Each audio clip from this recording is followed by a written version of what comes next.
The best way to lower the pH of water depends on what you're using it for. For drinking water, add 2 to 3 drops of lemon juice to your glass to lower the pH of a single serving. Or install a water filter on your tap to lower the pH at the source. For houseplant or gardening water, mix 1 tablespoon, 15 milliliters of white vinegar with 1 gallon, 4 liters of water, which can help bring a pH of 7.5 to 7.7 down to around 5.8 to 6.0. To lower the pH in an aquarium, place a piece of driftwood in it, which will naturally lower the pH level. You can also drop 2 to 3 catappa leaves into the tank for similar results.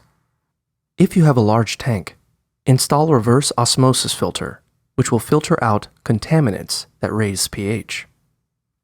To lower the pH of pool water, add muriatic acid or sodium bisulfate. Another option is to install a CO2 system in your pool, which will monitor and adjust the pH level as needed.